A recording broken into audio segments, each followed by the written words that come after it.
School trip. आयु बस में बैठा बस यही सोच रहा था कि वो पहाड़ कैसे होंगे। आयु जो 15 साल का था, पिछले 3 साल से चंडीगढ़ में ही रह रहा था। फिर भी वो कभी हिमाचल की हसीन वादियों में नहीं गया था। पर उसका यह सपना इस स्कूल ट्रिप में पूरा होने वाला था। ढेर सारे लंच बॉक्सेस से खाना खाते हुए और अंताक्षरी खेलते हुए पूरा दिन बीत गया था। वो शिमला पहुंचने ही वाले थे कि पता नहीं कैसे उनकी बस जो कुछ मिनट पहले एकदम ठीक चल रही थी, उसमें से धुआं निकलने लगा। रात बहुत हो चुकी थी और बच्चे साथ में थे, तो सब टीचर्स ने मिलकर फैसला लिया कि वो पास में ही एक होटल के अंदर रुक जाएंगे और सुबह मैकेनिक को बुलाकर बस ठीक करवाकर शिमला के लिए वहां से निकल जाएंगे। वो लोग पास के एक होटल तक पहुंचे। वो होटल दोनों तरफ से बड़े बड़े पेड़ और पहाड़ों से घिरा हुआ था। सब टीचर्स ने बच्चों को होटल में अलग अलग कमरों में बांट दिया और डिनर के बाद सब सोने चले गए। आयु को अपने 2 दोस्तों अमन और रोहन के साथ कमरा मिला था और वो बहुत खुश था क्योंकि वो दोनों उसके काफी अच्छे फ्रेंड्स थे। आयु, अमन और रोहन जब कमरे में गए तो कमरे की खिड़की से उन्हें जंगल के बीचों बीच एक झील दिखाई दी। उन सभी को याद था कि कैसे पिछली स्कूल ट्रिप पर रात में 2 बच्चे ऐसे ही झील पर निकले थे और वो स्कूल के सबसे पॉपुलर बच्चे बन गए। तो उन तीनों ने भी प्लान बनाया कि इस बार वो भी कुछ कारनामा करेंगे।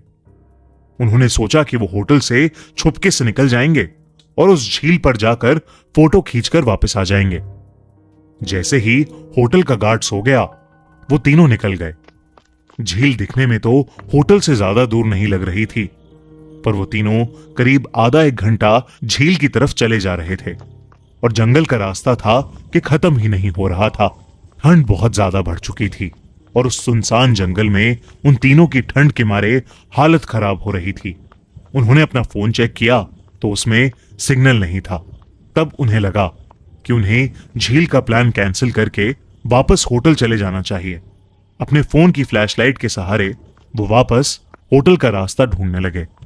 रास्ता ढूंढते ढूंढते अमन और आयु, जो रोहन के थोड़ा आगे चल रहे थे, जब पीछे मुड़े तो उन्होंने देखा कि रोहन वहां था ही नहीं। तभी उन्हें अपने पास में से किसी के भागने की आवाज आई। वो बहुत घबरा गए, पर क्योंकि वो रोहन को अकेला नहीं छोड़ सकते थे, तो उन्होंने उस कदमों की आवाज का पीछा किया।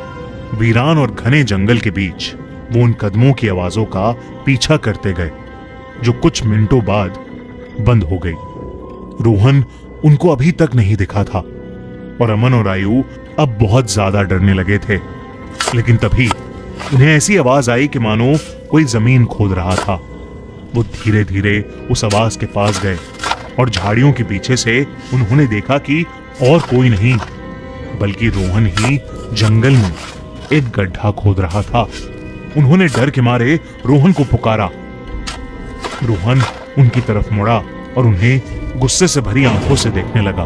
उसकी आंखें एकदम काली पड़ चुकी थीं, जैसे किसी ने उसके अंदर से आंखें ही निकाल ली हों। अमन रोहन के पास गया और उसने रोहन के कंधे पर हाथ रख के उससे पूछा कि उसे क्या हुआ है। लेकिन रोहन के कंधे पर हाथ रखते ही रोहन अमन के ऊपर चिल्ला उठा और रोहन ने उसे एक बहुत तेज धक्का दिया। अमन काफी दूर जाकर गिरा। रोहन के अंदर कोई अजीब सी शक्ति आ चुकी थी। आयु भागा भागा अमन के पास गया। रोहन अब आयु की तरफ आगे बढ़ने लगा, पर जैसे ही वो आयु के पास आया, रोहन को अजीब से दौरे पड़ने लगे और वो बेहोश हो गया। आयु उसको होश में लाने की कोशिश करने लगा और जैसे ही रोहन होश में आया, उसने अमन की तरफ देखा और जोर जोर से चिल्लाते हुए कहने लगा, वो अमन के अंदर है। तभी आयु ने देखा तो अमन सर झुकाए नीचे बैठा था। उसने अचानक से अपना सर उठाया और उसकी आंखें भी बिल्कुल काली पड़ी थीं। इससे पहले आयु और रोहन कुछ कर पाते, अमन, जो कुछ देर पहले तक चोटिल था, वो उठकर जंगल के अंदर भागने लगा। रोहन और आयु ने उसका पीछा किया और फोन की फ्लैशलाइट में देखा कि अमन एक खंडर की तरफ भाग रहा था।